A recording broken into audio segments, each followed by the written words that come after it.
बघा, पवार साहेब, जयंत पाटील साहेब, सुप्रियाताई, अनेक इतर नेते यांच्याबरोबर बैठक झालेली आहे. बैठकीत जे ठरले ते आता त्या ठिकाणी होत असताना आपल्या सगळ्यांना बघायला मिळेल. आता ते राजीनामा दिला म्हणून बीजेपीत जातील, ते सुद्धा घाबरणारे कुठे? आतापर्यंत साहेबांबरोबर राहिलेले आहेत.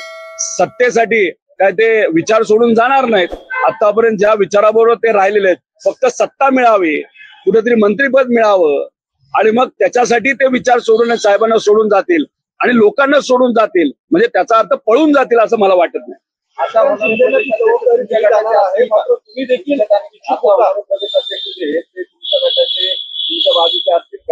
पक्षात आमच्यात गटच नाही. जयंत पाटील साहेबांबरोबर मी पण काम केलेलं आहे. जे नवीन येणार आहेत आता ते कोण आहेत अजून कळलेलं नाही. चर्चा फक्त लोकांमध्ये आहे. 15 तारखेला पवार साहेब आणि जयंत पाटील साहेब स्वतः आणि सुप्रियाताई ते नाव डिक्लेअर करतील असं आम्हाला सगळ्यांना वाटतं.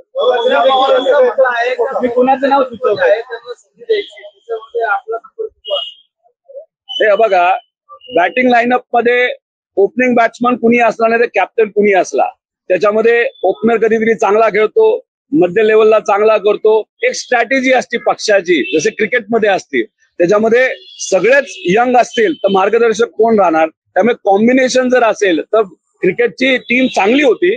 तसंच आपल्या राजकारणामध्ये सुद्धा कॉम्बिनेशन यंग आणि मार्गदर्शन नाही तर अनुभवी याचं जर कॉम्बिनेशन असेल तर मग खेळायला पण मजा येते. आम्ही आतापर्यंत साहेबांबरोबर आहोत, विचाराबरोबर आहोत.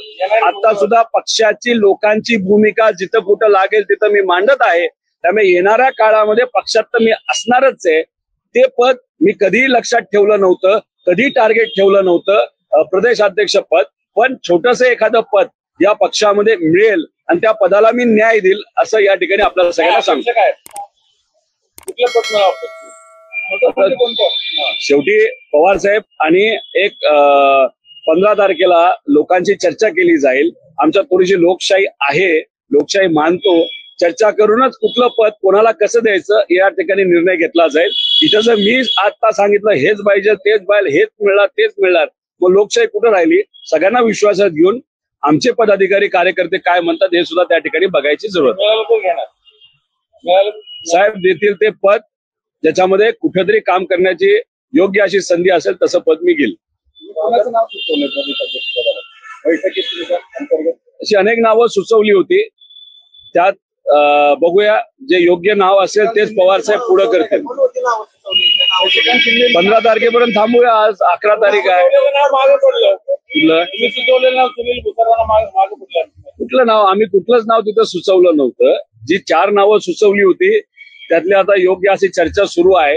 आणि जसं मी तुम्हाला सांगतो तसं तुमची सुद्धा अपेक्षा अशी होती की कदाचित प्रदेशाध्यक्ष पद मला मिळेल, पण तशी चर्चाच झाली नव्हती.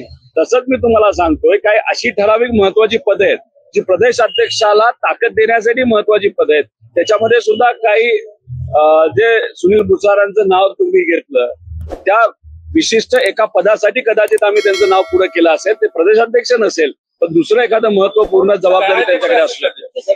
कार्याध्यक्ष असणार नाही असणार हे 15 तारखेला अध्यक्ष डिक्लेअर होतील असं मला वाटतं. त्यानंतर काही दिवसात बाकीची पदं त्या ठिकाणी दिली जातात.